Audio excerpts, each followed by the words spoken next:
Pedro Sánchez, ¿qué opinas? Pues es una persona lista. Creo que es el político más listo que hay en estos momentos en España. ¿Has conocido a Putin? 5 minutos, no más. En aquella época no era nadie. ¿Y dónde le conociste?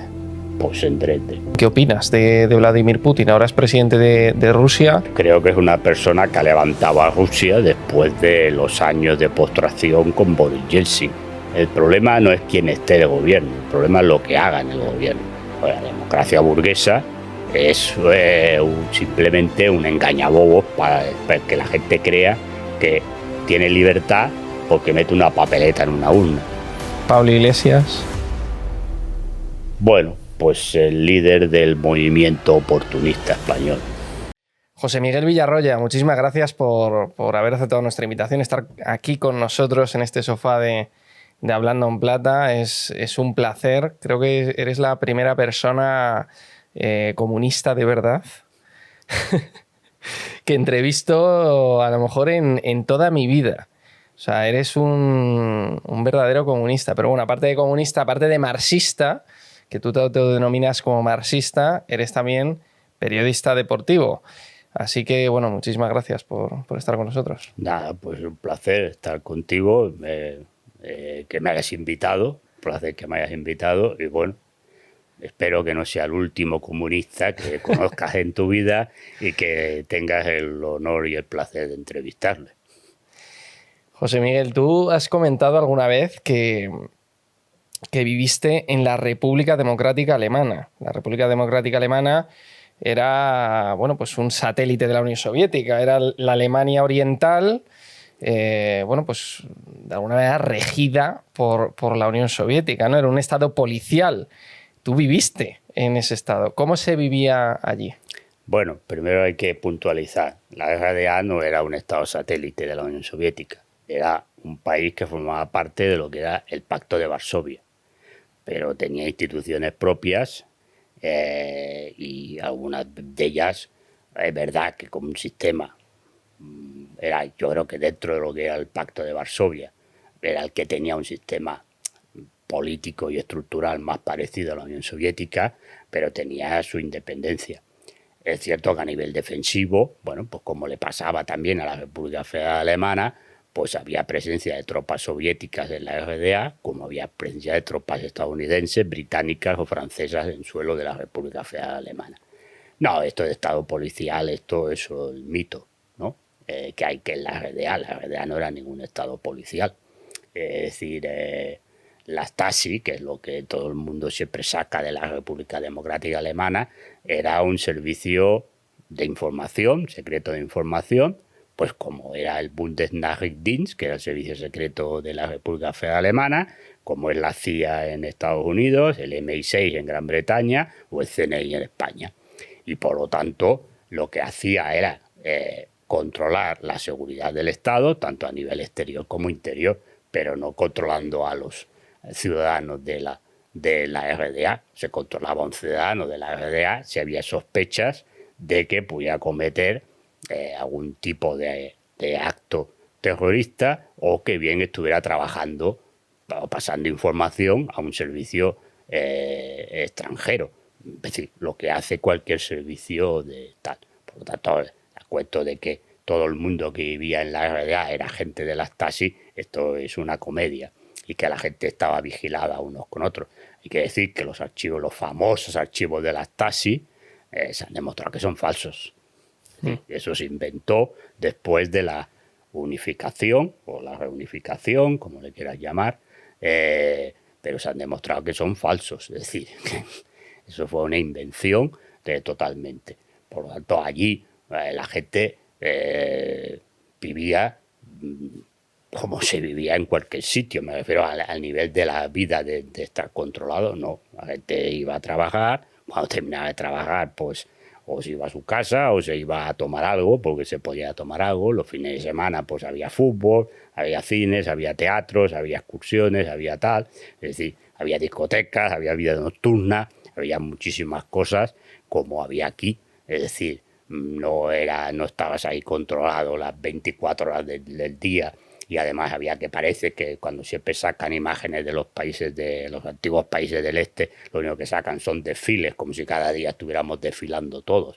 No, se desfilaba cuando se tenía que desfilar, pues como pasaba aquí, ¿no? Se hacían también desfiles para celebrar el 1 de mayo, se celebraba el Día del Trabajador, el día de noviembre, creo recordar que era el 8 de noviembre, cuando se celebraba la fundación de la República Democrática Alemana, y pocas cosas más se celebraban. Bueno, luego había algunas cosas, el Día de las Fuerzas Armadas, también se celebra, por ejemplo, en España, ¿no? Y luego había el Día de la Amistad, que era, pues, se reunía pues, muchos países de la órbita socialista, no solamente europea, sino internacional. Entonces era más bien el Día de la Amistad y el Día de la Juventud, ¿no?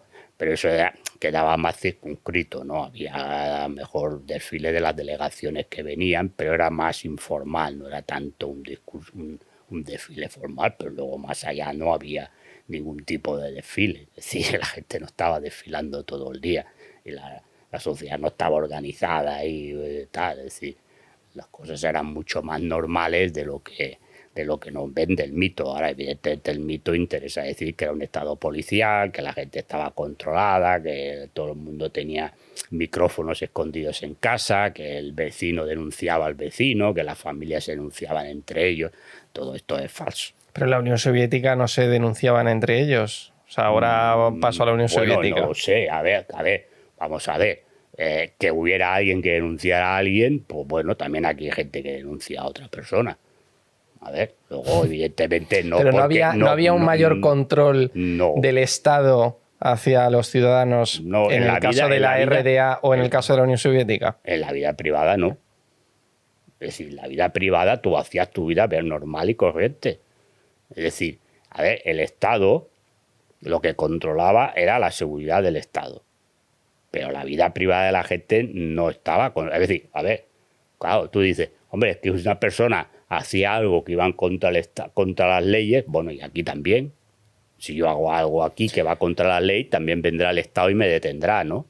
Entonces, pues lo mismo. Es decir, pero no había más control que en la parte occidental de Alemania, en la República Federal Alemana. ¿En qué sentido había control? Es que control policial o de los servicios secretos. No. En la vida de la gente no. La vida normal de la gente no había ningún control. Tú no estabas controlado por lo que tú estabas haciendo. Evidentemente, si tú estabas haciendo algo y se sabía o descubrían que tú estabas haciendo algo que iba en contra de lo que era la legalidad vigente de la RDA, pues es evidente que entonces pues, te iban a controlar. Pero si no, a ver, cuando se dice, no, es que los que protestaban o no estaban totalmente de acuerdo con el régimen los metía en la cárcel. Bueno, yo conocí gente, yo era profesor universitario, yo conocí gente en la universidad que era crítica con el régimen y estaban dando clases en la universidad. Nunca les detuvieron. Entonces, claro, es que claro, habrá que hablar, ¿no? Es decir, yo creo que se tiene que saber cuando se hace una aseveración de que este Estado era tal, ¿no? Habrá que saber bien lo que pasaba. Evidentemente, quién, pues la Stasi descubría que, por la manera que fuera, pues que descubría que estaba haciendo algo que iba en contra de la seguridad del Estado, pues entonces evidentemente la Stasi actuaba. Bueno, pues como aquí el CNI. Si el CNI descubre que hay una persona o un grupo de personas que están haciendo algo contra la seguridad del Estado, pues el CNI, bien a través de él o bien a través de la policía o de la Guardia Civil, pues actúa. Bueno, pues lo mismo. Ya está. Entonces ahí lo que pasa es que la Stasi lo combinaba todo. Bueno, pues ya está, pero no había nada más. Había cierto autoritarismo, ¿no? O sea, era un régimen de corte autoritario. No, había elecciones. Pero el régimen en sí era autoritario. No era autoritario. O sea, aunque hubiese elecciones... No, se presentaban todos los partidos políticos. ¿Cuáles? La CDU. La CDU de derechas. La CDU existía en la RDA. Había un partido liberal.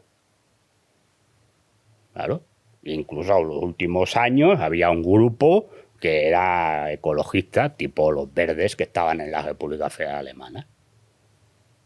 Es decir, lo único que se les pedía, como se pide aquí, Es que tenían que respetar la Constitución del país. Ya está.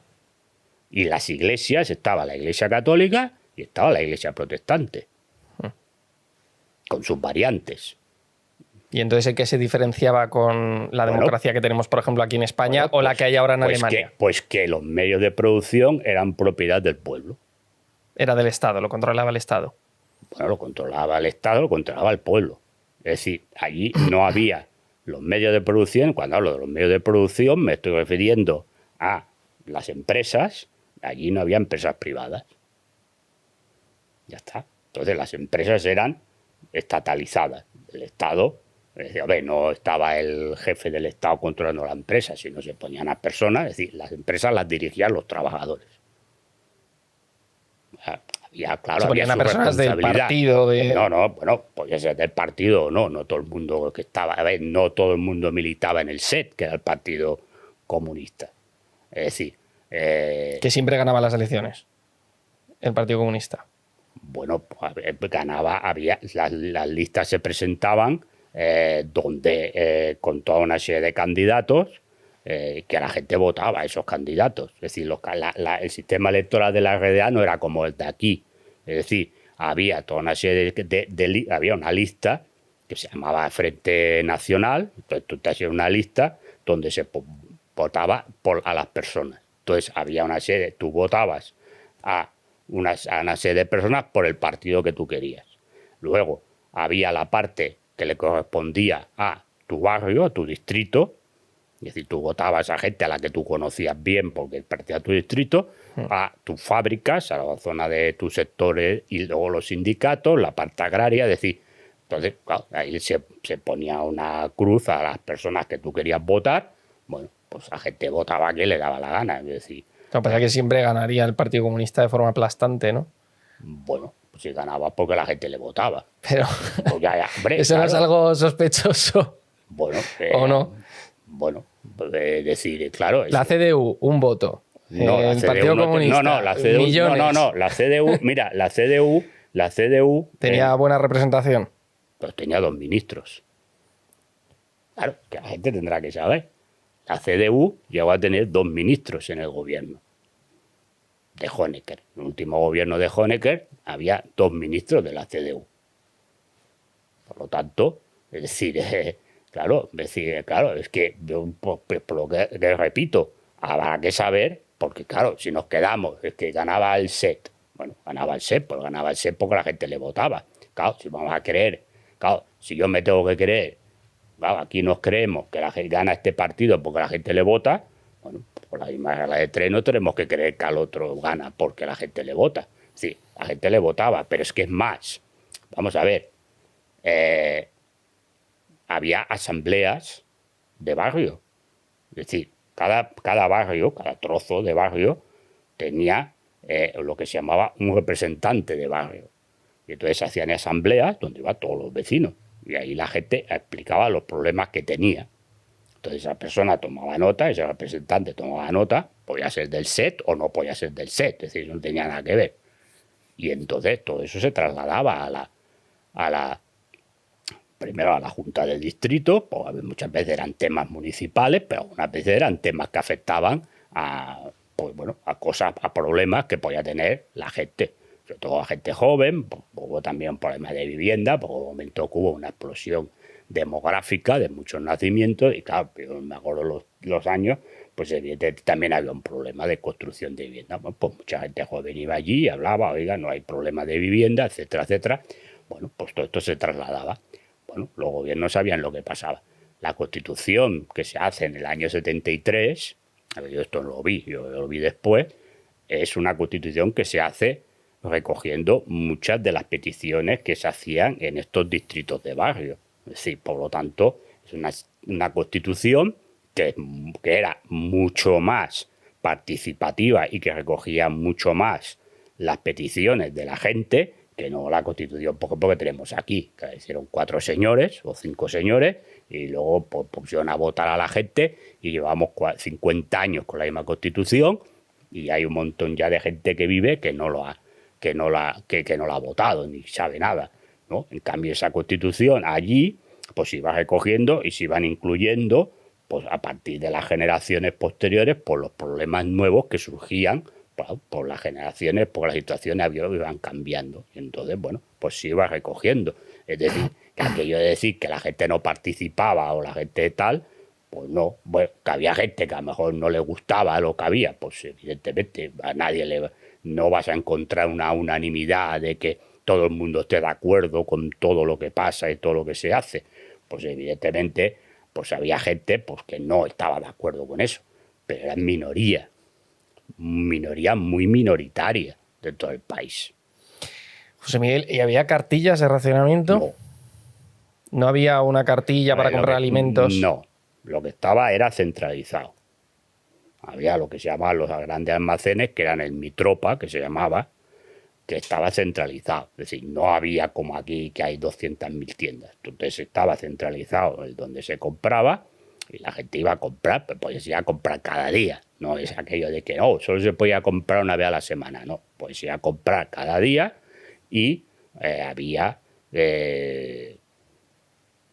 pues todo tipo de productos. Es verdad que había algunos productos que dependían de traerlos de la otra parte, es decir, del sector occidental, porque en los años 70 había ya mucho, a partir de los 70, especialmente de los 80, pues había mucho comercio con los países occidentales y a veces pues sí que como esto estaba, variaba un poco, si había algún tipo de conflicto y tal, pues a veces algún producto pues no es que escaseara, sino que tardaba en venir, entonces cuando venía pues se montaban colas para cogerlo, pero normalmente no había colas, la gente haciendo colas en las tiendas porque no había comida. Al principio, claro, después de la guerra también había cartillas de racionamiento en la Alemania federal, pero yo no tuve, cuando viví allí no había ningún tipo de cartilla de racionamiento. Lo que se hacía, allí, por ejemplo, los pisos eran todos propiedad del Estado. Entonces los pisos no se compraban, se alquilaban. Entonces lo que tú hacías cuando alguien quería tener un piso, pues lo que hacía era pues hacía la solicitud de tener un piso y entonces pues se le concedía. Entonces en función, a ver, los pisos más o menos... ¿Y no se heredaba? No. A ver, si tú estabas dentro no te echaban. Ahí no había ningún desahucio. Si no pagabas... No, ahí pagaba todo el mundo. ¿Y si no pagabas? No, a ver, vamos a ver. Era imposible no pagar. No, no es que no era imposible no pagar, es que el tema es que no se pagaba alquiler. Se pagaba una cosa muy mínima porque, a ver, los pisos eran propiedad de todos los alemanes. Entonces, el Estado, lo que tú hacías, tú vivías en un piso, entonces lo que se pagaba era una cosa muy simbólica que era para mantenimiento del edificio. Es decir, tú no pagabas 1.400 euros de alquiler. Pues vamos a poner el caso, ¿no? Que fuera aquí en España. Hombre, supongo que ahora se pagaría más porque todo va subiendo, ¿no? Pero, bueno, pues pagabas, pues para que la gente no se entienda en España, pues estuvieras pagando 60, 70 euros al mes.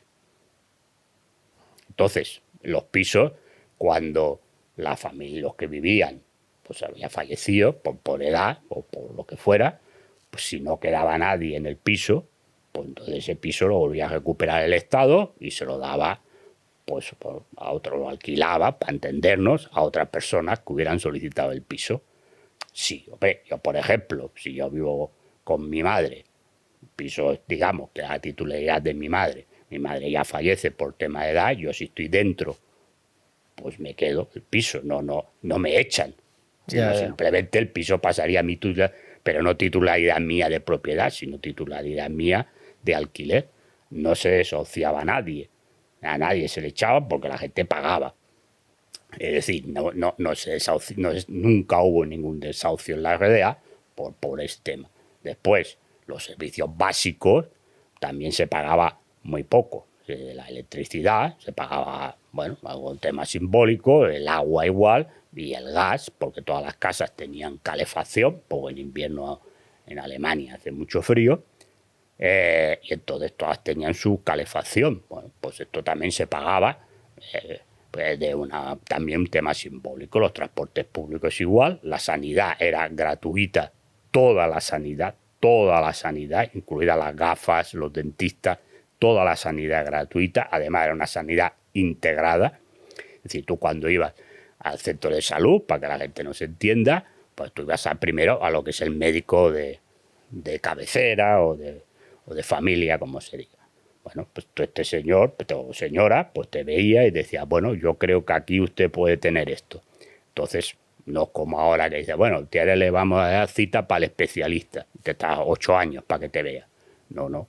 Tú decías, ahora cuando usted salga, vaya allí a esa puerta que está el traumatólogo o está el de estómago o está el neumólogo o tal, y entonces ya le ves y en el mismo momento te veían. Además, en las empresas siempre había una revisión médica importante, además que había pausas de trabajo para hacer ejercicios físicos o psíquicos para que la gente no estuviera trabajando, aparte del descanso que tenía para comer o cenar, depende de los horarios que hiciera.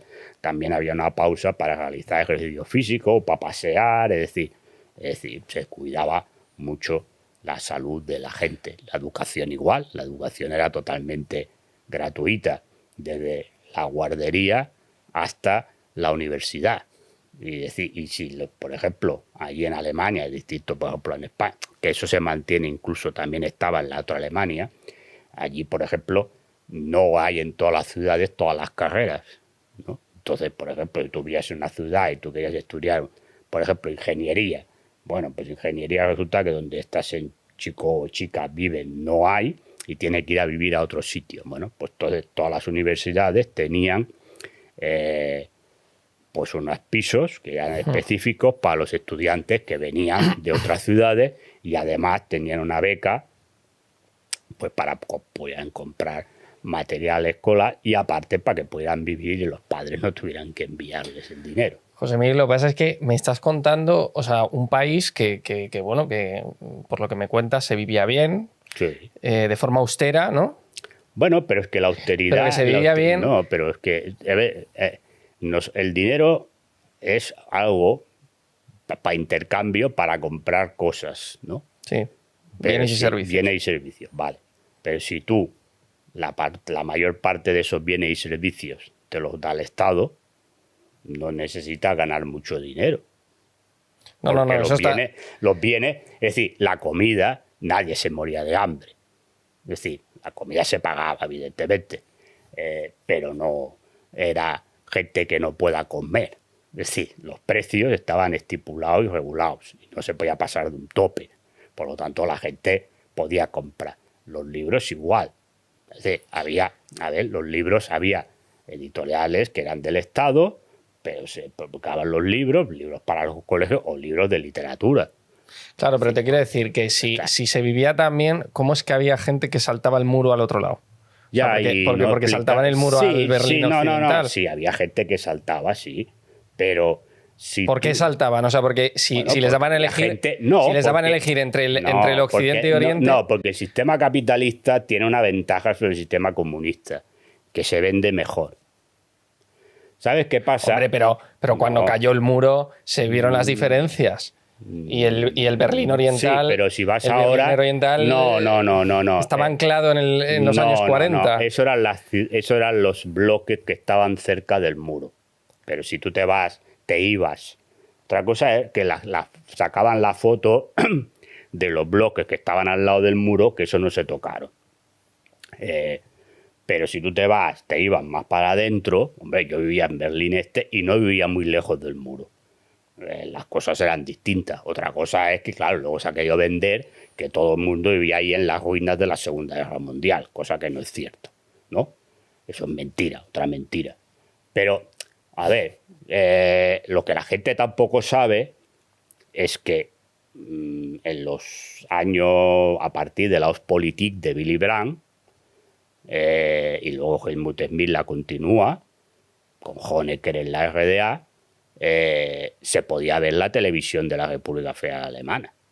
Y entonces la gente veía cómo vivía. No, veía series de televisión donde salían millonarios. Claro, es distinto.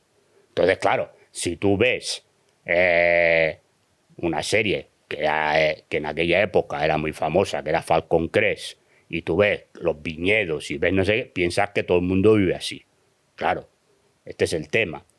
A ver, yo te recomendaría, si vas a Berlín de vacaciones, ciudad muy bonita para ver, carísima ahora, pero bueno, es muy bonita para ver, en la época de la señora Merkel de canciller, por cierto, ciudadana de la RDA, se construyó el Museo de la RDA, de Historia de la RDA. Bueno, en ese museo no es muy tendencioso, valga la pena decirlo, a mí me gusta decir las cosas como son.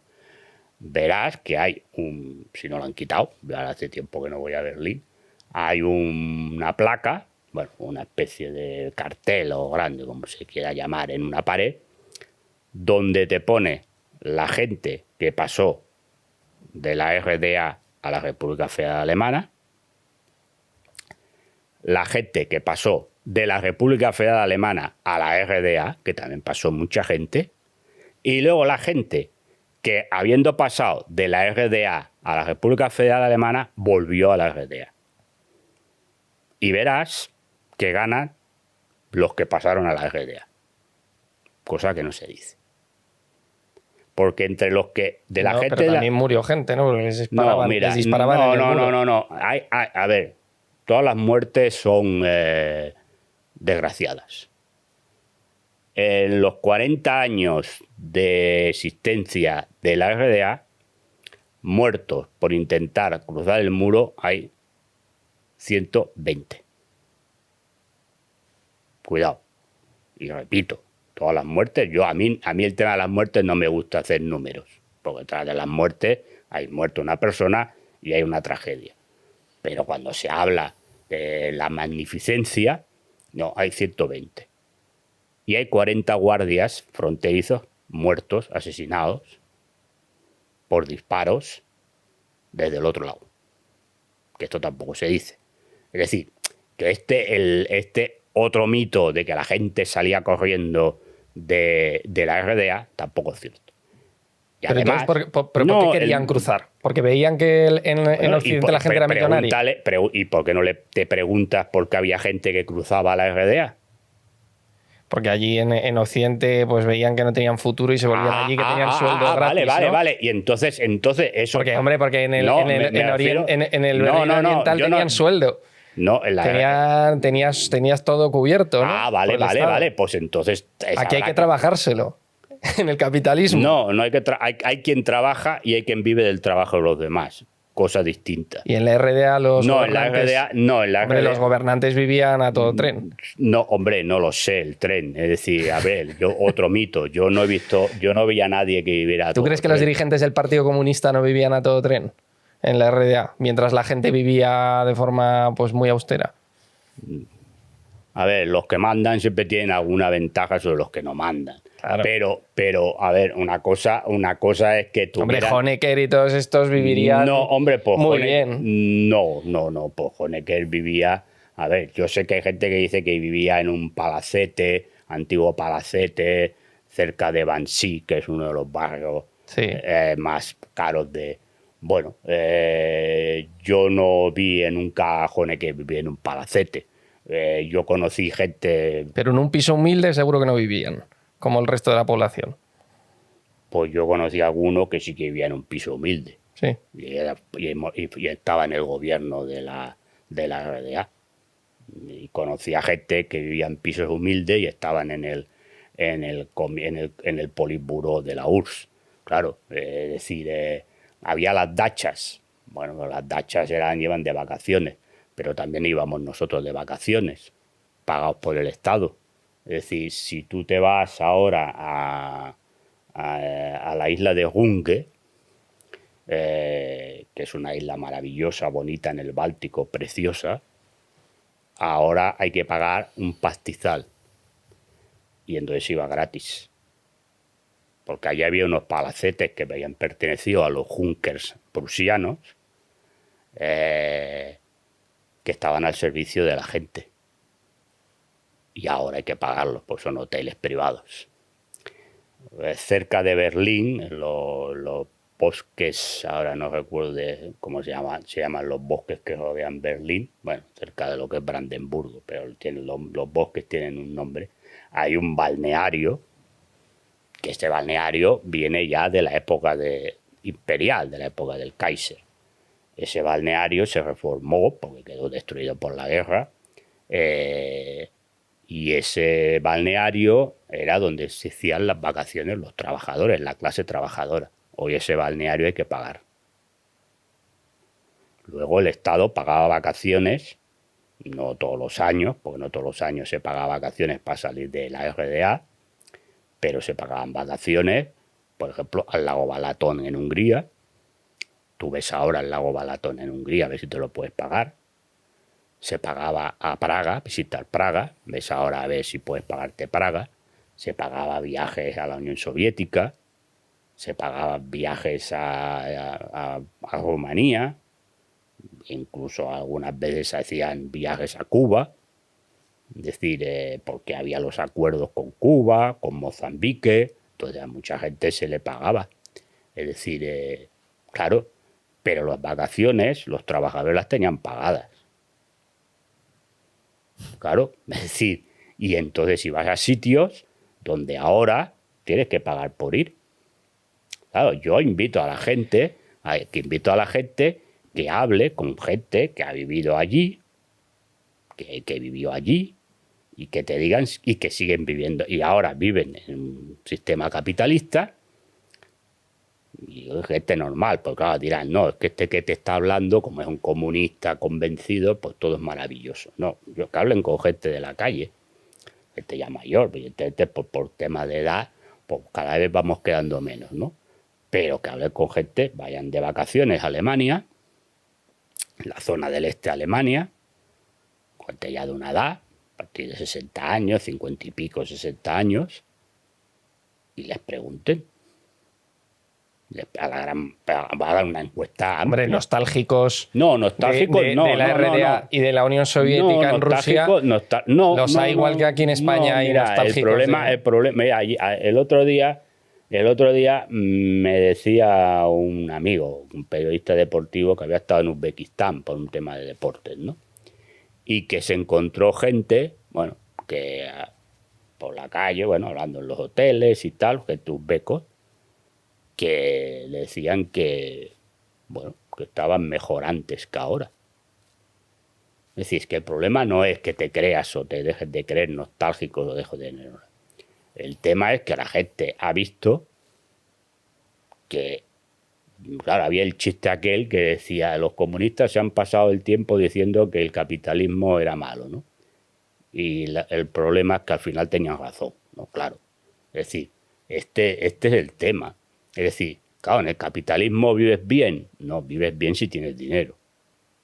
Lo que, claro, tú dices, no, la gente vivía de forma austera. Mira, yo pasaba bastante al Berlín occidental por temas de mi trabajo. Yo te voy a decir lo que no veía nunca en el Berlín oriental y sí veía siempre en el Berlín occidental. ¿Sabes qué es? Gente durmiendo por la calle. No veías nunca hubo una persona en el Berlín oriental durmiendo en la calle. En cambio, el Berlín occidental estaba lleno.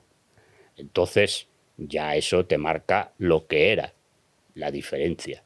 Es decir, punto. Igual que eso, no se podía pasar. No se podía pasar. Pues no se podía pasar, pues pasaba quien quería y tenía el permiso para pasar. Porque el permiso para pasar, dice, no, claro, es que tú tenías que pedir un permiso en la RDA para pasar a la República Federal Alemana. Claro. Y los de la República Federal Alemana tenían que pedir un permiso en la República Federal Alemana para pasar a la RDA. Porque si no, no podían pasar. Claro, es que la historia es así. Comparando claro, ambos bloques, bloque capitalista occidental y bloque comunista oriental, bueno, pues se ve que uno avanza, es decir, que hay prosperidad en uno a pesar de lo que... Prosperidad para unos cuantos. A ver, vamos a ver. Bueno, pero Bueno, pero la sociedad en general, o sea, en China, por ejemplo, se ha probado hace poco que el sistema capitalista ha logrado reducir la pobreza en China. Bueno, por ejemplo, China no es capitalista.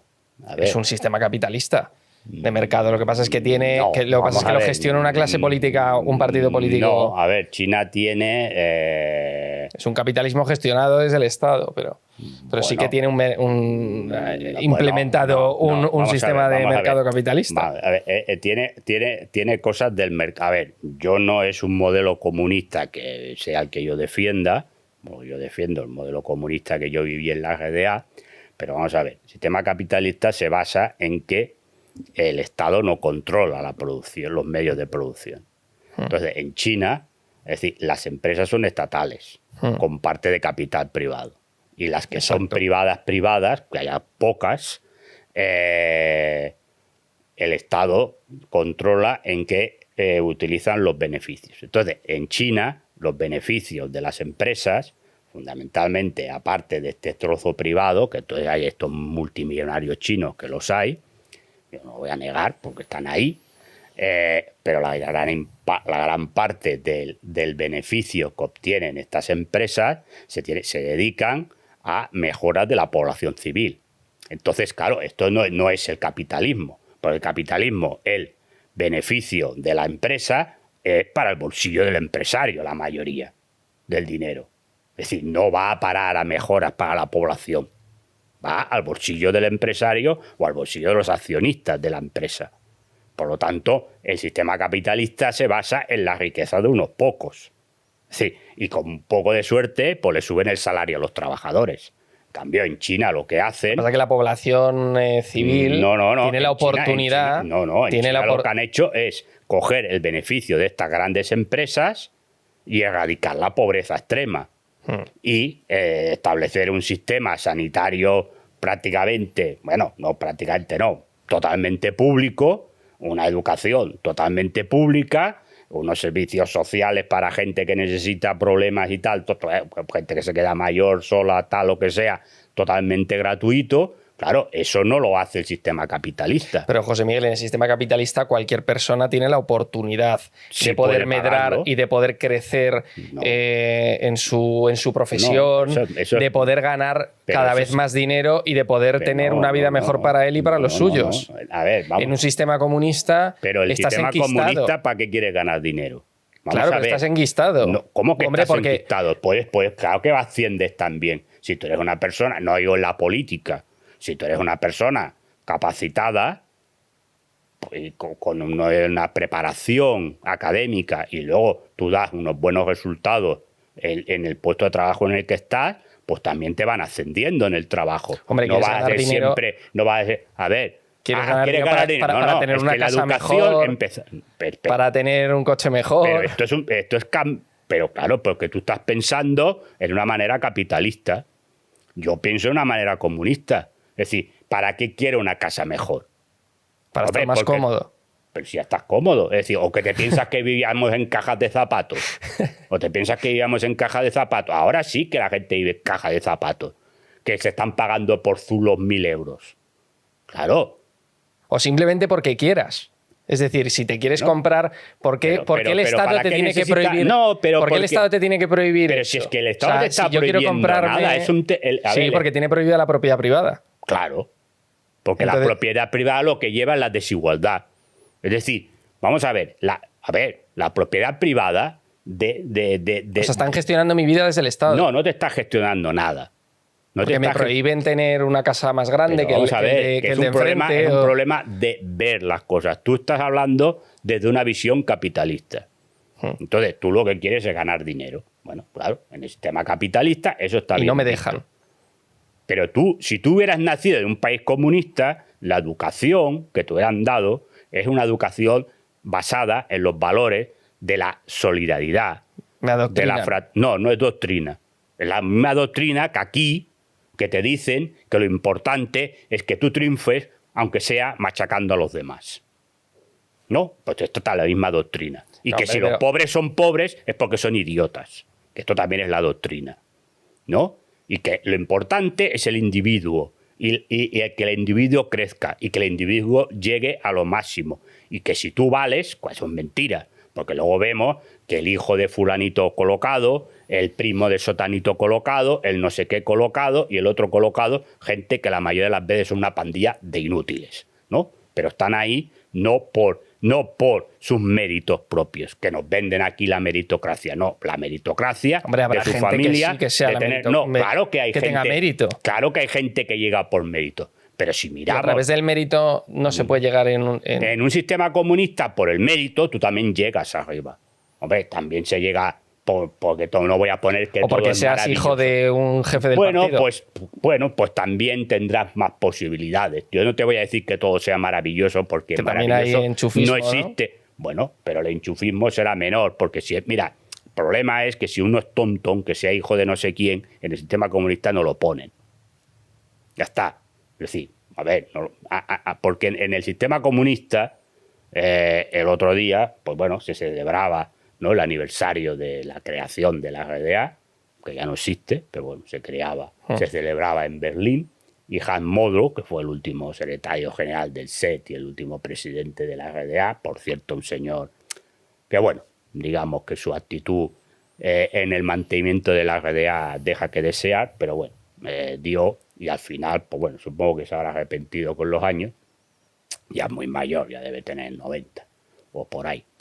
Al final decía, ahí en la RDA todo el mundo tenía trabajo hasta el que se tocaba las narices, para entender. Es decir, a nadie se le dejaba tirado. Eso no significa que se premiara a los vagos. No. Si tú eras un vago, porque lo sabías, porque esto forma parte de la naturaleza humana, si tú eres un vago, el Estado no te dejaba tirado. Pero te daba el toque de atención mejor que aquí. Claro. Te mandaban a la cárcel. No, a la cárcel no. Sino que te ponían a trabajar el triple porque tú... ¿Trabajos forzados? No, trabajos forzados no. No había nadie que tenía trabajos forzados. Iba en la misma empresa en que estaba, pues si se había detectado que era un vago que se estaba tocando la flauta y vivía de aprovecharse de los trabajos de los demás, pues entonces tenía que cumplir, pero no se despedía a nadie. Lo que pasa es que el hecho es que la industria, al menos en la Unión Soviética, en la RDA lo desconozco más, era menos eficiente. ¿Quién dice que era menos eficiente? Era menos eficiente. No, te voy a explicar. Es que, claro, este es otro... Sí, el tema de los coches soviéticos... Coches, sí, que los coches se desmontaban, como la película esa de 1, 2, 3, ¿no? Que se iba desmontando el Trabant cuando perseguía el coche. O sea, la industria era más eficiente que la de Estados Unidos. Te voy a decir una anécdota. Tú eres joven, ¿no? Sí. Pues supongo, pregúntale a tus padres, porque tus padres deben tener mi edad, deben estar en los 60, ¿no? Algo así, ¿no? Me imagino. Más o menos, vale. Pues entonces tus padres se acordarán que entonces, en una época que en España, ¿no?, y en parte de Europa occidental, la gente compraba productos alemanes, sobre todo electrodomésticos alemanes, ¿no? Porque eran buenos y duraban mucho tiempo y no se estropeaban y tal, vale. Pues supongo que a lo mejor tus padres, pregúntales si se compraron una lavadora alemana. Pregúntales. Bueno, ¿sabes dónde se fabricaban esas lavadoras? En la RDA. En la RDA. Se fabricaban en la RDA. Entonces, la RDA tenía prohibido, porque no se la reconocía, comerciar o tener un comercio importante con muchos países de lo que era el mercado común, que se llamaba entonces, o la Comunidad Europea o tal. Bueno, entonces las empresas de la República Federal Alemana compraban estas lavadoras y entonces cuando llegaban a la RFA ponían Made in Hamburg o Made in Dortmund o Made in lo que sea, y las mandaban de exportación. Pero las lavadoras se habían fabricado en la RDA. Por lo tanto, mucha gente, incluso algunos anticomunistas viscerales, pues resulta que en su casa tenían una lavadora comunista. Claro, No, sí, entonces, es que todo lo que me estás diciendo está muy bien. fábrica. No, es que claro, es que tú me estás sacando José, toda una serie. yo te estoy preguntando. No, ya, pero claro, me estás preguntando sobre unos territorios comunes.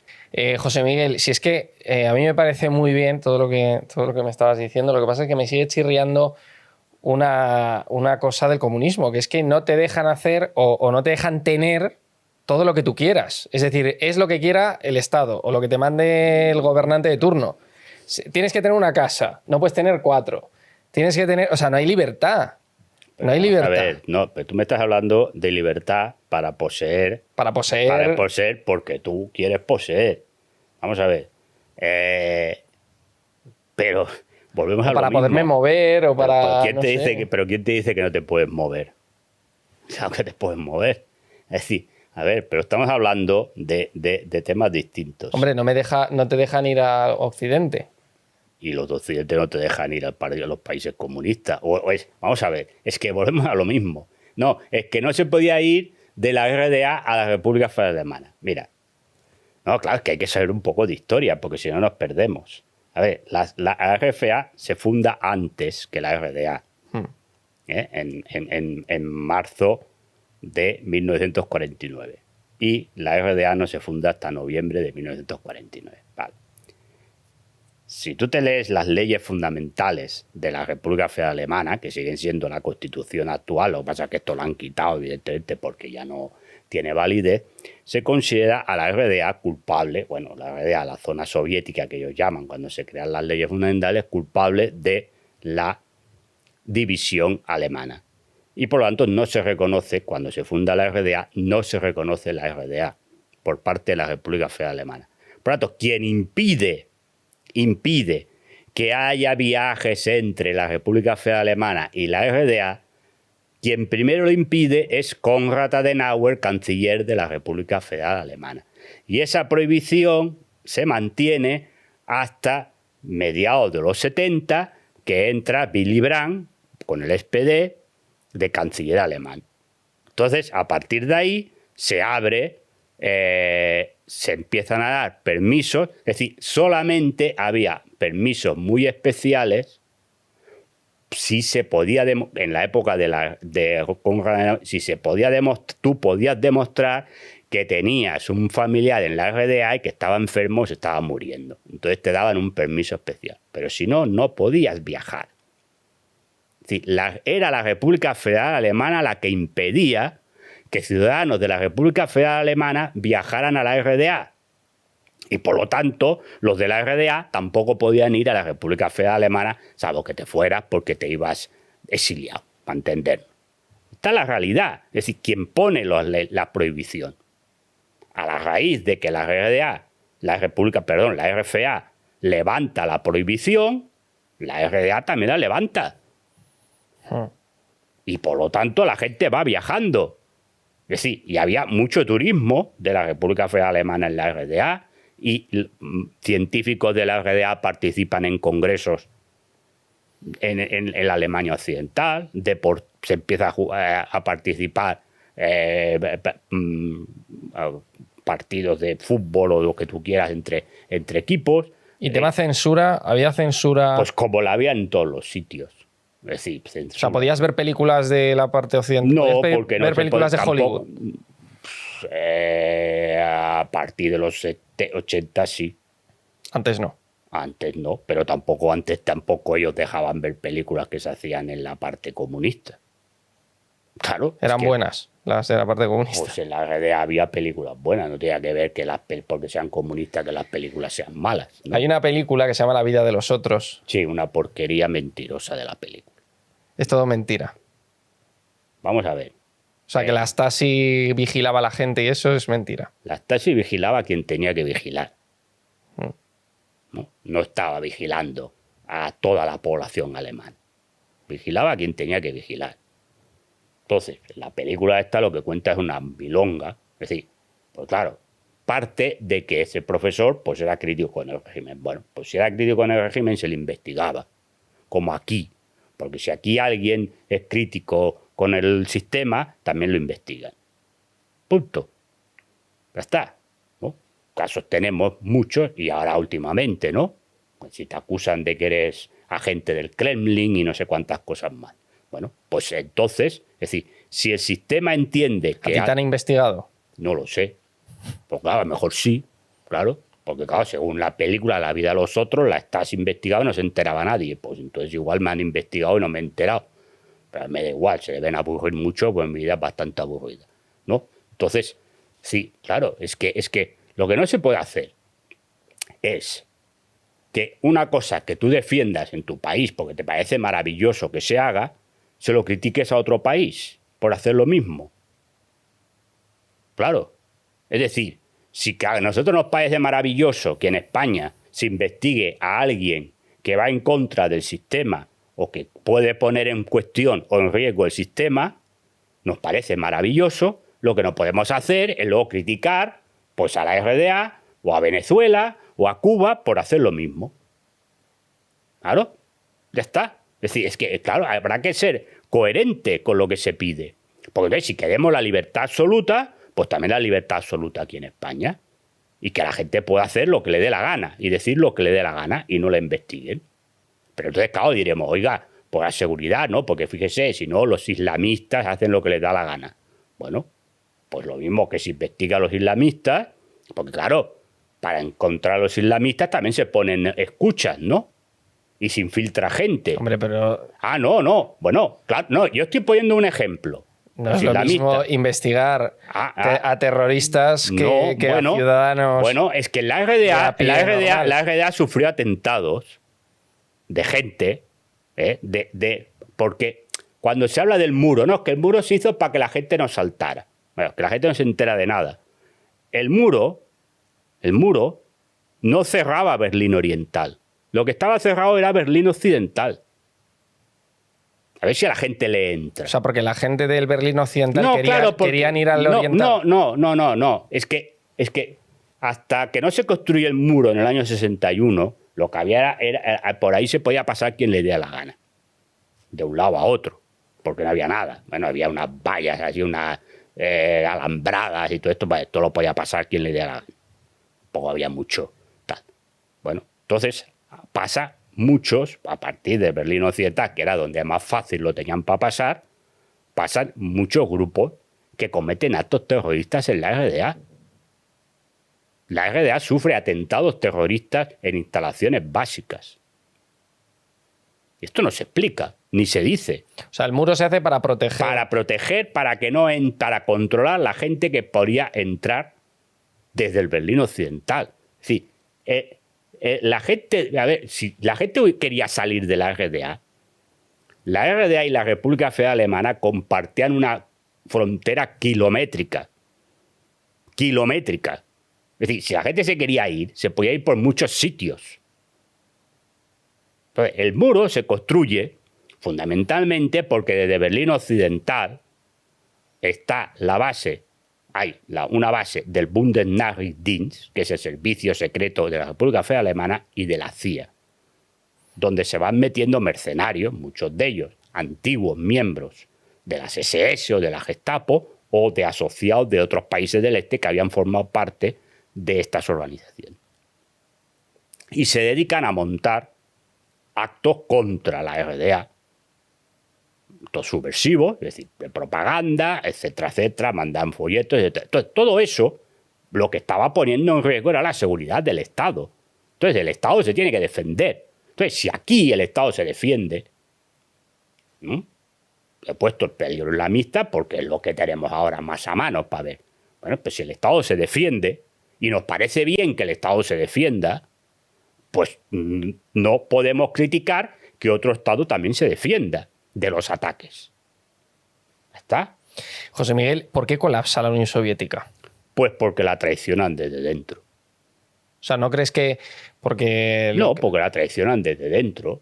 Es decir, porque, vamos a ver... ¿Pero no crees que fue porque colapsó No, eso de económicamente? Que la economía, eso de mira, hay un informe de la CIA. Lo que pasa es que las cosas no salen. O sea, porque empezaron a haber una escalada con Estados Unidos. No. Lo de la escalada de Estados Unidos es otra milonga importante. Vamos a ver. Hay un informe de la CIA, porque lo que hay es la excusa de que la economía soviética estaba colapsada, que no producía absolutamente nada, no era capaz de producir absolutamente nada, y que entonces, claro, Estados Unidos, con Reagan a la cabeza, le mete la carrera de las galaxias, la guerra de las galaxias, y eso lo obliga a la Unión Soviética a gastar infinidad de dinero en eso, no invertir en el tal, y entonces eso se produce el colapso. Vamos a ver. En la época de Reagan hay un informe de la CIA. Un informe que dice claramente que el crecimiento económico de la Unión Soviética ya había superado en algunas industrias importantes al de Estados Unidos. Y que si Estados Unidos no hacía nada al respecto, al cabo de X tiempo, la Unión Soviética le iba a superar totalmente. Es decir, pues ese tema de que la industria soviética era un desastre es mentira. Es mentira. Con sus defectos, porque yo repito, la perfección en el mundo no existe. Pero con todos sus defectos y todos los problemas que podía tener, porque problemas hay en todos los lados, era mucho mejor que lo otro. Entonces, ¿qué ocurre? ¿Qué se hace? Lo que se hace, que ya viene desde los años 70, es infiltrarse en la Unión Soviética. Pero no infiltrarse abajo para hacer, no. Infiltrarse en zonas de poder de la Unión Soviética. ¿Quién? Estados Unidos. Estados Unidos. Entonces, curiosamente, ¿dónde tenía más fácil? Tú dirás, hombre, no, esto no puede ser. Pues ¿dónde tenía más fácil infiltrarse o conseguir la CIA tener agentes o gente que sirviera para lo suyo? Pues en la KGB. Porque los servicios secretos se conocen unos a otros. Se conocen unos a otros. Por la gente que piense que no, se conocen unos a otros.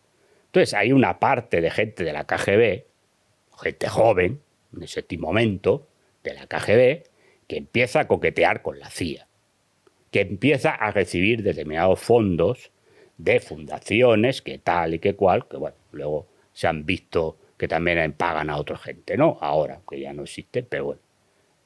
Y empieza a haber intercambio porque, como repito, no salían ninguno. Bueno, pues Gorbachov estudió en Estados Unidos, por ejemplo, ¿no? Pero digo, para que como no salía nadie de la Unión Soviética, porque Gorbachov estudió en Estados Unidos, ¿no? Entre otras cosas, ¿no? Y viajó a Estados Unidos y a Gran Bretaña, no sé, antes de ser premier soviético, ¿no? Bueno, pues todo eso se va filtrando. Gorbachov no llega por casualidad ahí. Gorbachov está apadrinado por un señor que se llama Yuri Andropov, que antes de ser premier de la Unión Soviética es el secretario general, bueno, es el comandante en jefe, o como le quieras llamar, de la KGB. Un señor que habla de reformas necesarias en la Unión Soviética y que hace un informe diciendo que la Unión Soviética pues tiene muchos problemas, que bla, bla, bla, bla, bla, y que había que hacer reformas y tal y que cual. Bueno, esto es el germen de lo que luego será la perestroika, la glasnost y todas estas historias. Bueno, pues esto es la realidad. Gorbachov no llega allí. Y Gorbachov lo que hace, pues cuando llega allí, es aplicar toda una serie de programas políticos que vienen dictaminados por toda una serie de asesores norteamericanos que empiezan a aparecer por ahí. Que empiezan a aparecer por ahí. Desde fuera, pero empiezan a estar ahí. Y por lo tanto se aplica toda una serie de cosas que lo que llevan es al colapso de lo que ocurre. Es que, claro, Gorbachov se da cuenta de que le han tomado el pelo en muchas cosas. Bueno, ya, claro, pero te das cuenta cuando ya las cosas han pasado. Y entonces, en los países del este europeo pasa lo mismo. Pasa lo mismo. Entonces, dentro del SED, yo hablo de la parte de la RDA, que es la que más conozco, dentro del SED ya hay una parte del SED que empieza a estar en consonancia con lo que dice Gorbachov, ¿no? Y ya empiezan a erosionar. Y también dentro de las Stasi, pues empieza a haber gente que está por la labor, en colaboración con la CIA y con el Bundesnachrichtendienst, pues en cambiar eso. Que estuvieran por el hecho de destruir la Unión Soviética o destruir la RDA, pues igual no, yo no lo sé. Pero que fueron las causas de que aquello se hundiera. Esa es la realidad. Vladimir Putin fue director de la KGB, ¿no? No. Vladimir Putin... ¿No fue directivo de la KGB?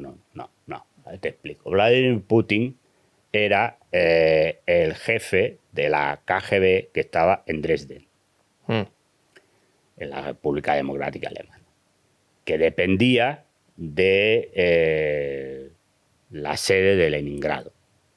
Pero él no era un directivo, era teniente, creo, capitán, no lo sé, de la KGB, creo que era teniente de la KGB, no lo sé, ahora no recuerdo. Pero él sí que era el... A ver, había gente había un edificio, una zona de la KGB que estaba en Dresde, y él era el jefe, no sé, era el grado que tenía. No sé si ¿Fue uno de esos intoxicados por la influencia americana, como dices? No lo sé. Sí, yo no conocí. Bueno, lo conocí por casualidad, pero no. A ver, lo vi 5 minutos. Ah, ¿lo has conocido a Putin? 5 minutos, no más. ¿Y le diste la mano? Pues supongo que sí, pero bueno, en aquella época no era nadie. Él, digo. ¿Y dónde le conociste? Pues en Dresde. Bueno. ¿Y cómo, en qué contexto? Pues era un acto de algo y me lo presentaron. Es decir, yo no sé. A ver, presentaron a mucha gente. A ver, yo no sé quién era. Yo no me acordaba de él, sino que la persona que nos presentó, no ahora, hace ya muchos años, cuando Putin llegó a la presidencia de Rusia, pues me dijo, dice, si tú lo conoces. Y yo digo, yo no conozco a nadie. Digo, lo conozco. Sí, yo creo que nos dimos la mano, supongo que sí, ¿no? Por educación, y debía hablar pues, 3 cosas con él. Creo que tuviera mucho más, no lo volví a ver más. Es decir, debía ser el año 90 o una cosa así. Es decir, él, no lo sé si él estaba allí, él era... A ver, él tenía relación con gente de las Stasi, que luego es verdad que estaban en el lado que yo digo equivocado. Ahora, si él estaba, no lo sé, porque tampoco él era un oficial de altísima graduación, creo que no recuerdo ahora el grado que tenía dentro de la KGB, pero tampoco era un grado importante, porque además luego le despidieron, no siguió en el FSB, que es lo que sí que él tenía buena relación era con Nikolai Patrushev, que durante mucho tiempo ha sido el director de la FSB, porque este señor sí que era el jefe de la KGB de Leningrado, de la cual dependía la oficina de Dresde. Por lo tanto, él debía tener mucho contacto con este señor. Pero vamos, yo no sé en qué grado, si él estaba intoxicado con eso o dejaba de estar intoxicado con eso, no lo sé. En fin, yo no, hasta ahí no llego, mi conocimiento. Es cierto que había una operación que se llamaba Operación Lutich, que eso supimos después, de la que formaba parte los miembros de la Stasi que se dedicaron con conocimiento de la KGB. Yo supongo que él debía saber de esa operación, pero no lo puedo afirmar. Es decir, pero todo eso se cayó desde dentro, no desde fuera, porque la gente tampoco dice, mira, poco antes de la unificación, el SED ya no mandaba nada, el SED estaba acabado, el partido y ya, es decir, lo que la gente dice que controlaba todo, bueno, pues ya no controlaba nada porque ya eso había desaparecido. Hubo una manifestación espontánea, masiva, en contra de la desaparición de la RDA. Claro, es decir, esto no se dice, ¿no? Y eso fue espontáneo, porque el partido ya no tenía capacidad de movilizar a nadie. Ya. José Miguel, te quería preguntar, ahora que estamos hablando de Putin, ¿qué opinas de Vladimir Putin? Ahora es presidente de Rusia. ¿Qué opinas de él? ¿Qué opinión te merece? Pues creo que es una persona que ha levantado a Rusia después de los años de postración con Boris Yeltsin, donde Rusia prácticamente se había convertido en un enano político, en un país que no tenía ya ningún peso a nivel internacional ni tenía nada, un país además con unas dificultades económicas importantes, con unas desigualdades económicas amplísimas, y él pues a su manera, es decir, pues la forma, si tú quieres, pactando con unos y otros y tal, pues bueno, pues ha logrado volver a situar a Rusia dentro del plano de potencia, si no mundial, pero a ver, yo creo que en estos momentos la categoría de potencia mundial se la dan las armas nucleares, ¿no? Porque es verdad que la economía no ha llegado a la época soviética, ni la riqueza del país, pero sí que es cierto que es una potencia, vuelve a ser una potencia, vuelve a ser un país que como mínimo hay que tener presente en el mundo geopolítico, y ha recuperado algunas de las medidas, no todas, pero algunas de las medidas sociales que tenía la Unión Soviética, en el tema sanitario, en el tema de los pensionistas, en el tema de que no se puede desahuciar a la gente, en el tema de que el gas, todo lo que es gas, electricidad, gasolina, etcétera, etcétera, los precios son muy bajos. No se puede subir el precio que marca el gobierno, que suele ser un precio bastante asequible para la gente. Es decir, que hay, bueno, pues yo creo que ha conseguido muchas cosas, lo repito, después de un país que estaba humillado y un país que estaba hecho un desastre fundamentalmente de la época de Boris Yeltsin. Se cargó, ahí sí, porque hay que decirlo, que se cargó todos aquellos amigos de la Chicago Boys que aparecieron allí de asesores de Yeltsin, aplicando privatizaciones a mansalva y aplicando pues determinadas cosas que llevaron a la miseria, a la pobreza a mucha gente. Y es cierto que él eso lo acabó, y repito, bueno, pues Rusia en estos momentos pues es un país que, bueno, pues hay que tener en cuenta a nivel geopolítico, ¿no? Todavía siguen quedando algunos países comunistas o repúblicas populares, no sé cómo lo llamarías tú, como puede ser, por ejemplo, Corea del Norte, Venezuela. Bueno, Venezuela no es comunista, ¿eh? No es comunista, no. Venezuela. Bueno, ahora me comentas a ver qué es. Y Cuba también, ¿no? No sé si se me escapa, bueno, se me escapará alguno más no sé, no, pero vamos, los más relevantes son bueno, China también tiene entre su comillas, parte comunista, también. Bueno, tiene entre su parte comillas. comunista. ¿Qué opinas, por ejemplo, de Corea del Norte? Bueno, el Juche, que es la ideología de allí de Corea del Norte. Bueno, es una ideología stalinista, dicen, ¿no? Bueno, ahí le tendrías que preguntar a mi amigo Cao de Venós, que conoce mejor, ¿no? Yo no conozco, conozco un poco lo que él dice o lo que me explica. Yo no he estado en Corea del Norte, no conozco, pero lo importante es decir, sí, yo lo que digo es que el comunismo lo que tiene que conseguir es que la gente viva con dignidad. Si en Corea del Norte se vive con dignidad, pues eso ya es importante.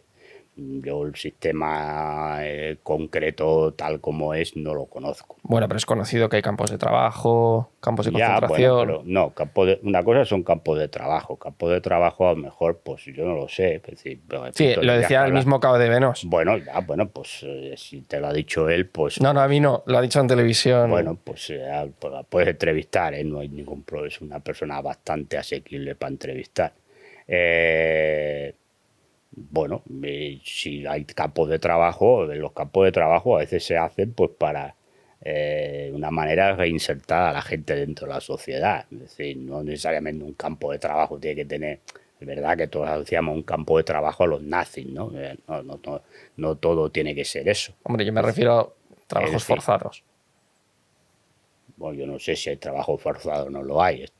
Un campo de trabajo puede ser muchas cosas, no necesariamente trabajo forzado. Es decir, no necesariamente una cosa tiene que llevar a la otra. Es decir, que tú tengas un campo de trabajo y eso sirva para hacer trabajo de beneficio a la comunidad, pues no sé si no tiene necesariamente que ir la gente con cadenas. Es decir, las cosas no tienen una que ver la otra, pero repito, no conozco con exactitud Corea del Norte y entonces a mí no me gusta hablar de cosas que no sé, porque puedo decir... Bueno, vamos a hacer entonces un paralelismo con un país que sí que conoces bien porque has estado, que es la Unión Soviética. En la Unión Soviética... Ya, pero en la Unión Soviética no sé si Corea del Norte es igual que la Unión Soviética. Pero en la época stalinista, la Unión Soviética... Yo la Unión stalinista. Pero bueno, se puede estudiar, ¿no? Sí, pues que la época stalinista estamos en las mismas, ¿no? También está rodeado de de que mataba a no sé quién, de los gulags, de no sé qué, no sé cuánto. ¿Los gulags es mentira? No, no es mentira, pero es que los gulags vienen de la época de los zares. Es que, claro, los bolcheviques no inventaron los gulags. Pero no tenía un sistema penitenciario brutal la Unión Soviética en esa época. Hay un estudio, un libro, escrito por un norteamericano. El archipiélago Gulag, por ejemplo. No, claro, el señor Solzhenitsyn vivió de esto. Ya ves qué mal lo debió pasar, que escribió un libro. Es mentira, entonces, archipiélago Gulag. Yo no digo que estuviera en un Gulag. Yo lo que te digo es que, vamos a ver... De que los hijos se chivaban de los padres para enviarlos a un Gulag y cosas así. Claro, hombre, claro. Todo el mundo se chivaba de todo el mundo. Vamos a ver. Que hay cosas que en determinados momentos puntuales pues se llevaron a cabo cosas que, bueno, pero eso son cosas puntuales en un momento concreto, puntual, de una situación, bueno, pues que al inicio de la revolución pues había gente que denunciaba a unos o denunciaba a otros, como aquí durante la guerra civil. Bueno, pues son momentos de tensión, momentos tal, que, bueno, pues toda la gente se come. Que pudo haber, a lo largo de la historia de la Unión Soviética, como la historia de la RDA, pues alguna denuncia falsa, pues no te digo que no. Claro, por todos los años y tal, pues puede haber alguien que denunciara. Pero, hombre, vamos a ver, yo conociendo como conocía aquello, para que a alguien la llevaran a la cárcel, porque hubiera una denuncia, pon que un vecino denuncia a otro, hombre, para llevarte a la cárcel, antes de llevarte a la cárcel había una investigación seria. Entonces, no porque el vecino te ha denunciado ya te metían en la cárcel. A ver, eso, pues a lo mejor a los inicios de la revolución, pues entonces a lo mejor pues se debían cometer alguna arbitrariedad. Porque, claro, son momentos de la guerra civil, de donde los rusos blancos también mataban a los bolcheviques. Entonces, bueno, pues se podían cometer alguna arbitrariedad. No digo que no, no digo que no. Pero una vez establecido ya el régimen bolchevique, hombre, si alguien iba a la cárcel es porque algo había hecho. No iba porque la ha denunciado el vecino. El vecino te puede denunciar, pero ahí se había una investigación. Y entonces, si en la investigación se demostraba que lo que decía el vecino era verdad, pues iba a la cárcel. Porque a lo mejor si se demostraba que era mentira, el que iba a la cárcel era el vecino, ¿no? Entonces, claro, esto hay que también tenerlo claro. No se mete a la gente ahí porque sí.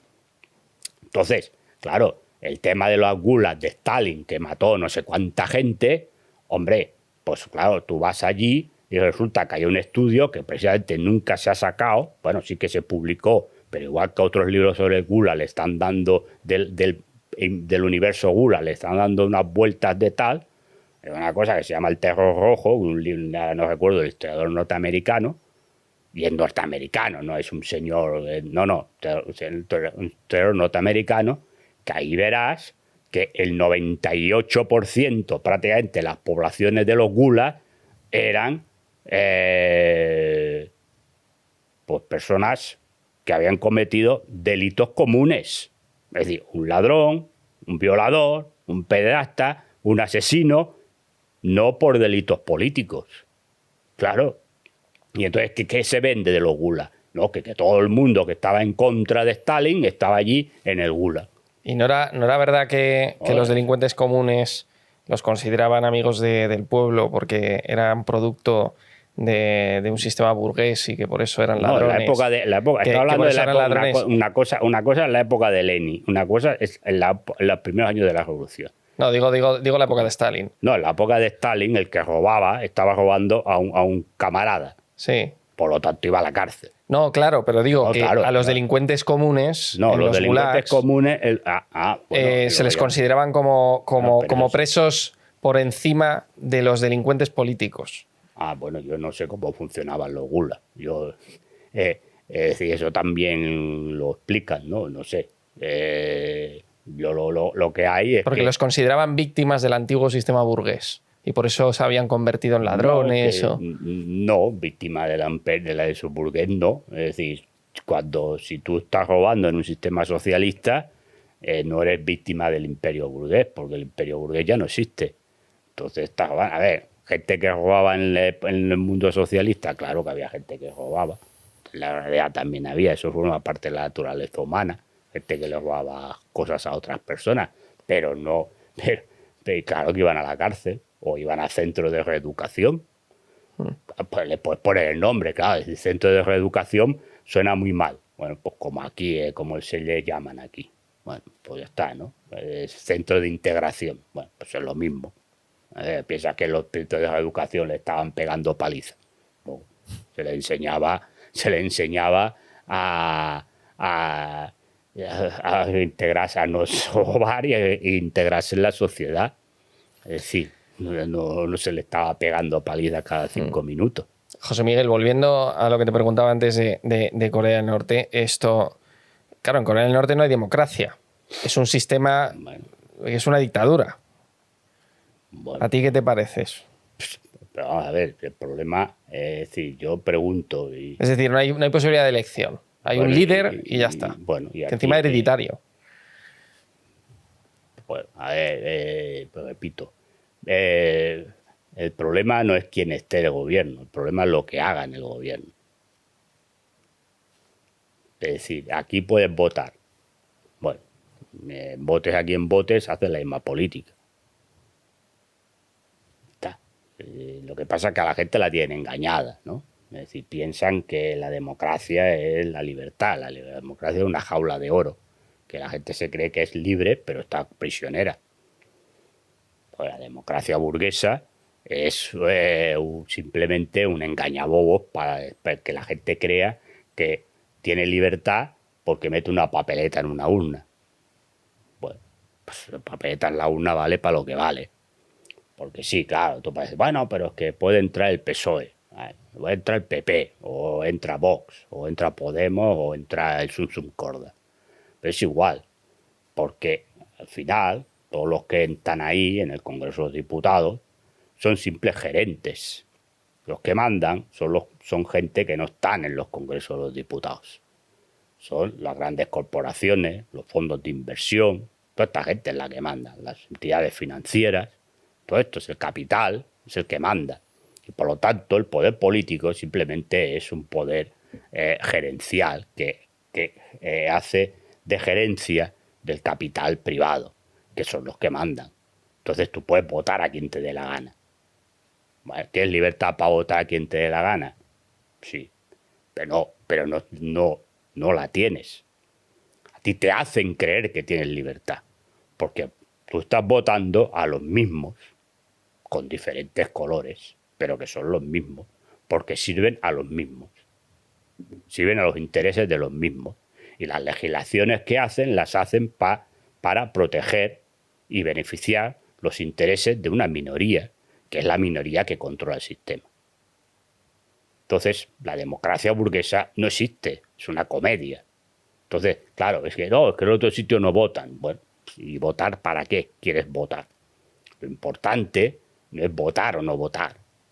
Lo importante es que quien esté al servicio del pueblo y haga política para la dignidad del pueblo. Eso es lo principal, para resumir, no para soltarte aquí a un rollo marxista. Eso es lo principal. Lo demás pues está muy bien. A mí me da igual. ¿Qué más da que esté gobernando uno que otro aquí? José Miguel, ahora me dices tu opinión sobre Venezuela y Cuba, que te he preguntado antes, pero ¿qué sistema implementarías aquí en España? ¿Qué cambios harías aquí en España? Pues la democracia socialista. ¿Pero cómo es eso? Pues la democracia socialista es que primero los medios de producción pasen a ser propiedad de la clase trabajadora. A partir de ahí, la clase trabajadora es libre. Porque entonces la clase trabajadora se convierte en una clase en sí y para sí, y por lo tanto es libre. No tiene que trabajar para los demás. Trabaja para ella y para beneficio de ella. Y a partir de ahí, entonces ya puedes establecer una relación de igualdad y de solidaridad con los demás. No habría elecciones. Sí que habría elecciones, pero es que vamos a otra vez con lo de las elecciones. Las elecciones sirven, la gente solo puede ser libre para actuar en política y para ser libre políticamente hablando, es decir, para poder participar en la política, cuando tenga cubiertas sus necesidades vitales. Si no tiene cubiertas sus necesidades vitales, la persona no es libre. Entonces el voto no sirve para nada, porque tú no eres libre, porque no participas, porque tú votas ahora. Es decir, claro, es que va a salir Stalin, y Stalin estaba allí y nadie le votaba. Bueno, muy bien. Tú votas a unos señores que durante 4 años hacen lo que les da la gana y no puedes decir absolutamente nada. Porque tu voto se lo han pasado por el forro. Pero, por ejemplo, Vox estaría legalizado en tu sistema. Si cumple con lo que manda la Constitución, sí. ¿Y cómo sería eso? Bueno, a ver, si la Constitución dice que España es un Estado socialista, antifascista, yo pongo lo que decía la Constitución de la RDA, que España es un Estado socialista, antifascista, donde los medios de producción son propiedad del pueblo y que toda la política tiene que estar destinada al bienestar del pueblo, si eso lo cumple, con otras cosas que aparecían en la Constitución, pero eso era los preámbulos de la Constitución, si eso lo acepta, pues puede estar. Como repito, estaba la CDU. Pues puede estar Vox. Hombre, creo que Vox no aceptaría. Pues bueno, o sea, su problema. Pero si Vox aceptara eso, pues sería legal. Ya está. ¿Por qué? Porque es una constitución que se dio el pueblo. Entonces el pueblo se da esa constitución, se acepta la constitución, pues podría estar legalizado. ¿Y habría un gobernante único? Como un Stalin o algo así. Pues lo que decidiera el pueblo. Ya está. Si o sea, la dictadura del proletariado. La dictadura del proletariado es necesaria. La dictadura del proletariado es el gobierno de la mayoría sobre la minoría. La dictadura del proletariado es necesaria en tanto todavía existan dentro de tu propio país estructuras de sistema capitalista y en tanto el resto de países a tu alrededor pues sigan siendo capitalistas, porque la dictadura del proletariado es una fase de transición hacia la desaparición del Estado. Pero claro, no vas a desaparecer el Estado si el resto de países a tu alrededor son capitalistas y son tus enemigos, ¿no? Porque entonces necesitas un Estado que defienda los intereses de la revolución y por lo tanto pues también tiene que haber un ejército y tiene que haber tal. Entonces esto lo necesita. Entonces el día que todo el mundo, eso ya entramos en la parte más utópica de Marx, el día que todo el mundo sea socialista, pues no hará falta que haya estados. Y la dictadura del proletariado pues será transitoria. Pero ahora se puede votar al dictador. Y yo no llamo dictador, yo llamo presidente o presidenta del país. Se puede votar. Si a mí el votar o no votar, a mí me es indiferente. Eso no es lo principal en una democracia. Lo principal en una democracia es que la gente tenga poder de decidir. Si la gente tiene poder de decidir, pues votar o no votar, pues sirve para lo que sirve. Ya está, es decir, para nada. En España hay partidos como Sumar o como Podemos que Podemos, por ejemplo, llevaba en su seno a Izquierda Unida, que a su vez llevaba al PC, al Partido Comunista de España. Bueno. ¿A ti qué te parecen esos partidos? Pero a mí no, yo creo. ¿Te gustan? No, yo creo que son partidos oportunistas que lo que llevan es a distraer a la clase trabajadora de su verdadero lucha, que es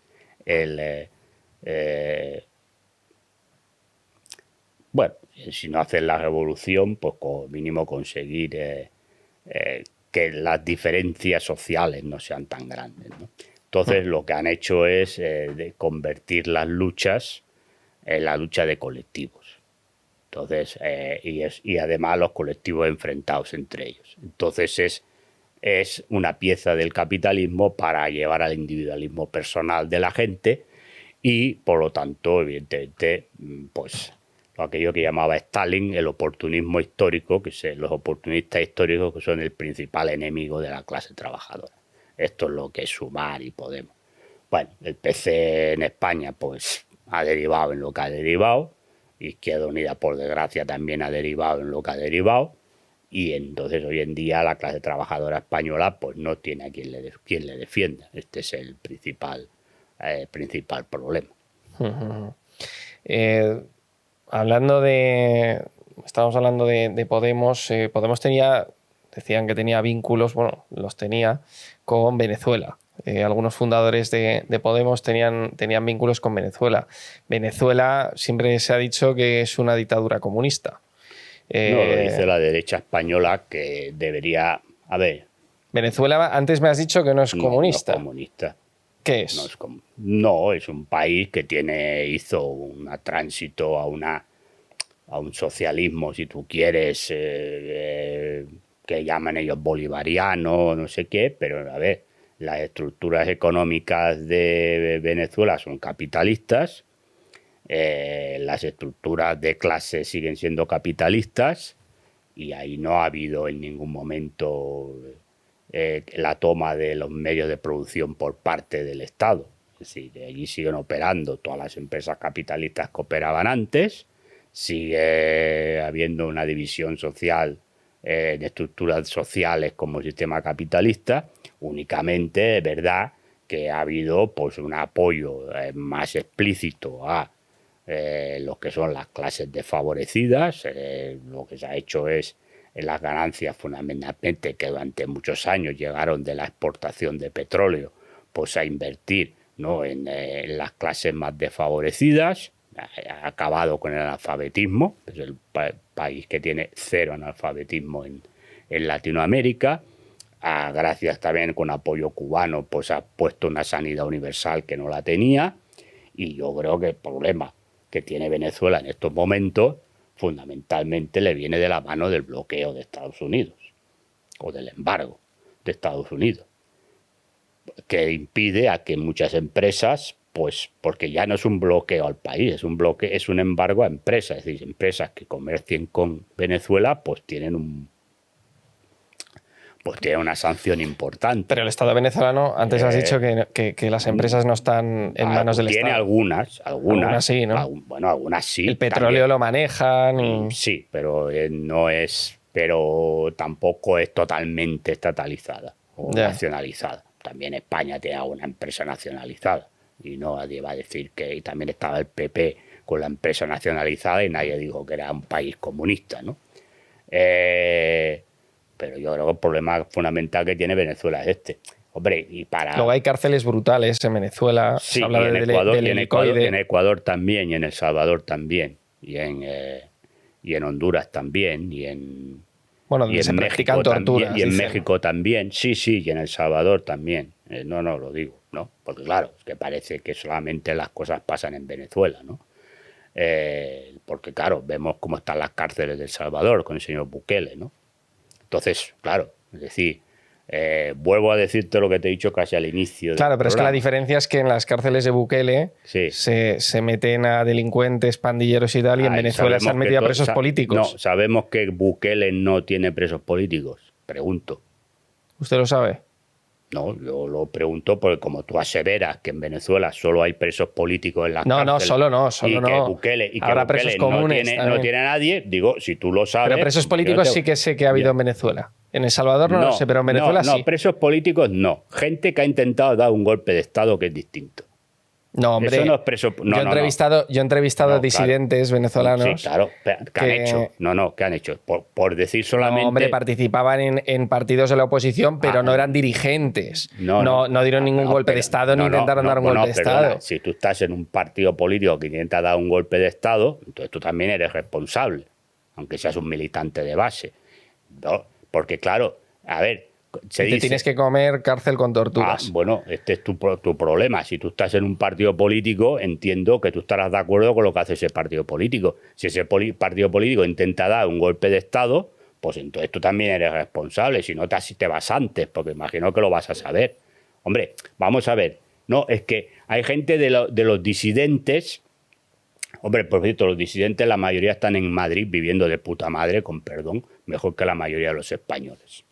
Los disidentes venezolanos, porque viven todos en la Milla de Oro de Madrid, ¿no? Vamos a decir las cosas como son, comprando casas que ya ni los millonarios españoles muchos las pueden comprar, ¿no? Vamos a decir las cosas. Muchos sí, y también hay chavistas. No. Sí. También hay chavistas con mucho dinero. Yo no lo sé. Yo chavistas en la Milla de Oro no he visto ninguno. Sí, los hay también. Los otros, no, pues mira. Pues, los hay también. Puede ser. Pero yo no los he visto. Pero cuando se dice presos políticos en Venezuela, No, es que ahí si tú protestas vas a la cárcel. Hombre, pues el señor Guaidó no veo que haya ido a la cárcel, por ejemplo. Sí, pero mucha gente ha ido a la cárcel, ¿eh, José Miguel? No, Por estar en contra del régimen de Maduro. Por estar en contra del régimen, imagino que no. Habrán sido por hacer cosas que van en contra de las leyes del régimen, que es distinto.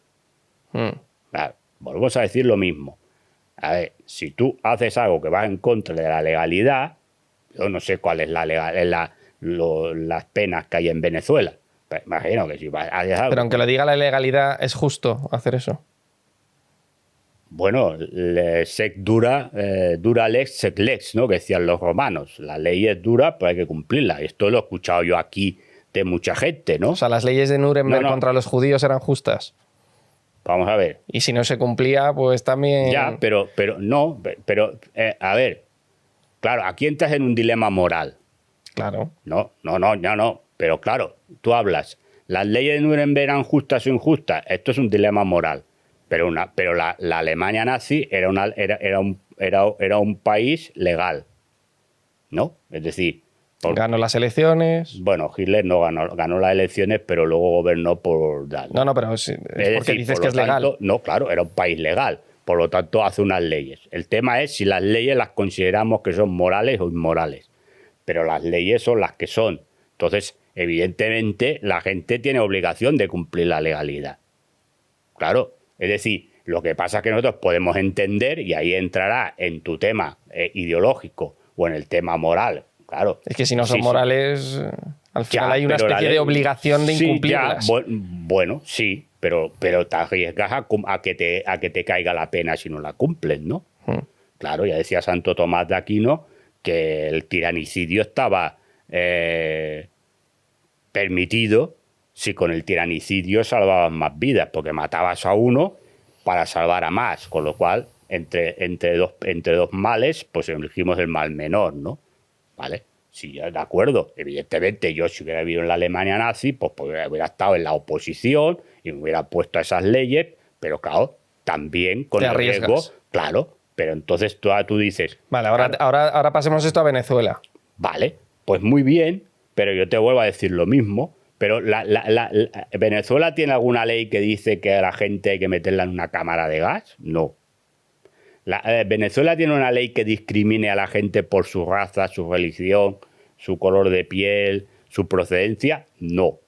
A ver, Venezuela tiene una constitución de una ideología política X. Entonces, no es un tema de que estemos a favor o en contra por los derechos humanos como podía ser la Alemania nazi.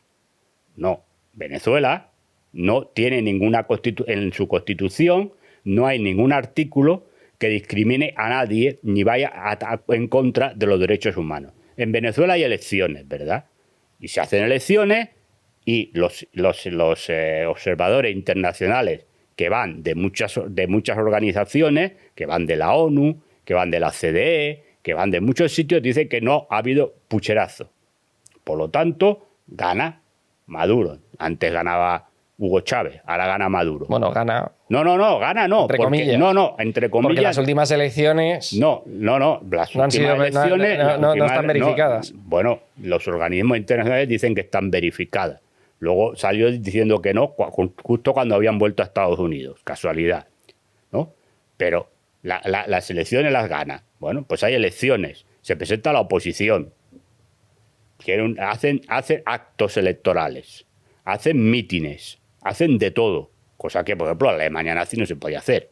Por lo tanto, es decir, que tú estés de acuerdo o no con la ideología de Venezuela, o mayoritaria de Venezuela, ese es otro tema. Pero eso no es un tema de moral o inmoral o no sé qué, no, eso es un tema político. El tema moral se da las leyes de Nuremberg del año 34, claro, eso es un tema moral, porque eso es lo que está atentando es contra los derechos humanos, contra la dignidad de la gente. Y evidentemente, eso es otro tema. Eso es otro tema.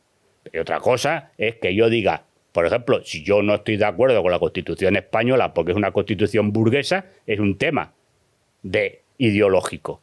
Porque la Constitución española no dice que una persona por ser judía o por ser protestante, no te meten te tengan que meter en la cárcel. Bueno, no me han metido en la cárcel todavía, no lo sé, a lo mejor algún día me meten. No, claro. Entonces, Pero claro, aquí no te meten en la cárcel por estar y en yo contra del PSOE, por ejemplo. o en contra del PP. O en contra del PP. No te meten, o en contra de Vox, o en contra de no sé qué. Bueno, o a lo mejor me meten todos, no lo sé.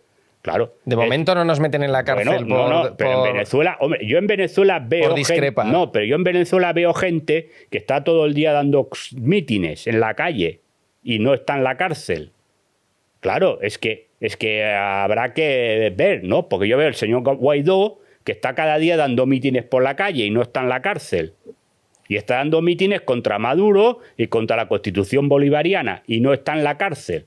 Por lo tanto, supongo que quien habrá ido a la cárcel será por algo. Mira, hubo un joven que conozco que yo entrevisté no hace mucho tiempo, que él es de un barrio de Caracas, ahora está aquí en Madrid, y anunció los resultados de las últimas elecciones en su barrio, ¿no? Y grabó un vídeo que luego lo subió a Instagram, se hizo viral. Y en ese vídeo, pues anuncia que el candidato de la oposición había arrasado frente a Maduro. Entonces, Edmundo González, que era en ese momento el candidato de la oposición, pues que había tenido, 2.000 votos y Maduro 100. Grabó ese vídeo y lo subió a redes sociales.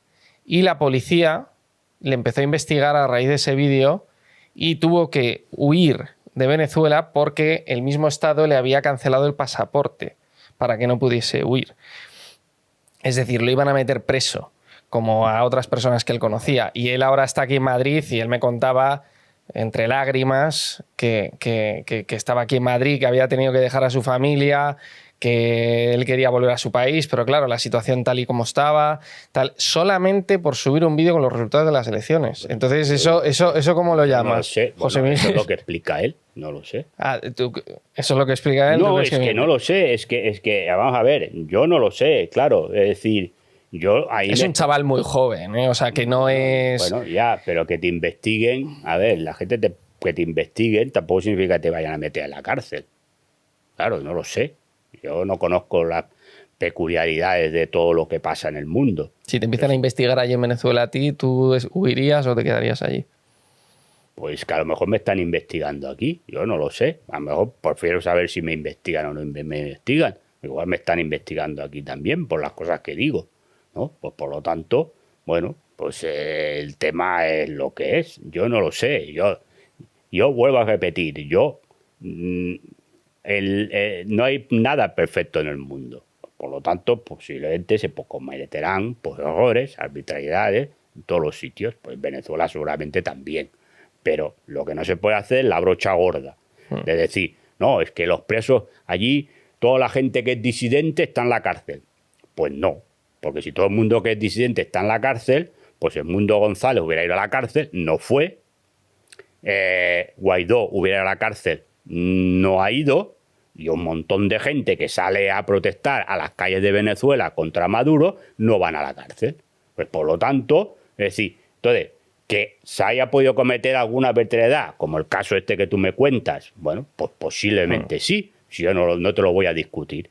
Pero lo que no se puede hacer es la brocha gorda. Y decir, todos los opositores están en la cárcel. Pues no, oiga usted, no. No todos los opositores están en la cárcel. Antes de acabar, te quería preguntar tu opinión sobre unas personas. Pedro Sánchez, ¿qué opinas? Pues es una personalista. Sabe que lo que tiene delante es la nada, pero no digo solamente el PP, digo también sus socios de gobierno, ¿no? Y que sabe controlarlos porque sabe que les promete algo, luego no lo cumple, o hace ver que lo cumple, pero no lo cumple, pero que no le van a tumbar porque tienen miedo de lo que venga es peor. Y como lo que tiene delante en la oposición es la nada más absoluta, pues entonces él es el político más listo, no digo más inteligente, digo, a ver, también es inteligente, pero digo que es el político más listo que hay en estos momentos en España. Nicolás Maduro. Bueno, creo que a veces dice tontería, dice a lo mejor tal. Bueno, no es Hugo Chávez. No es Hugo Chávez, no tiene el carisma de Hugo Chávez y tal, pero bueno, creo que también pues hace lo que puede, tal como está la situación internacional, que está bastante fastidiada, y mientras tenga el bloqueo de Estados Unidos, pues lo tiene bastante complicado. Pablo Iglesias. Bueno, pues el líder del movimiento oportunista español. Y Yolanda Díaz, por último. Sor Citroën. Sor Citroën. Sí, es el título de una película de una monja que conducía un Citroën y se llamaba Sor Citroën la película. No, porque parece una monja, nos cuenta homilías y del amor, la bondad y todas estas cosas, pero nada. Sí, al final es la nada también y ya está. Una nada que está delante. A ver, no es la nada ella, porque ella se ha dedicado en su vida política a apuñalar a mucha gente y trepar. Pero digamos que frente a Pedro Sánchez la nada, porque sabe perfectamente Pedro Sánchez que no quiere perder, que fuera de la política hace mucho frío y por lo tanto sabe que va a tragar con todo lo que él haga, o bueno, él haga, quiera que el gobierno haga, porque no van a romper el gobierno de coalición. Por lo tanto, lo tiene muy tranquilo Pedro Sánchez. Y que no va a traer la democracia socialista que tú quieres. Sor Citroën no, y Pablo Iglesias tampoco, y Enrique Santiago tampoco, y Maillo tampoco. O sea, ya esto ya ni Rejón, ni Monedero, ni Belarra, ni Irene Montero, ni ninguna persona de las que conforman este ahora conglomerado, porque tampoco sabes ya qué son, ni dónde están, ni cada uno está en un sitio o en otro. Pero bueno, es lo que tenemos. Pues José Miguel, muchísimas gracias por haber estado con nosotros. De nada, ha sido un placer, he estado muy cómodo. Y ¿me aceptas otra invitación otro día? Pues cuando quieras. Para seguir hablando. Pues hablamos de otras cosas. Muy bien. De la RDA y de la Unión Soviética hemos hablado mucho, pues hablamos de otras cosas. No me has preguntado del Madrid, fíjate. Bueno, pues hablamos del Madrid para la próxima. Del Madrid la próxima. Muy bien, muy bien. Pues muchísimas gracias, José Miguel. De nada, un placer. Un placer.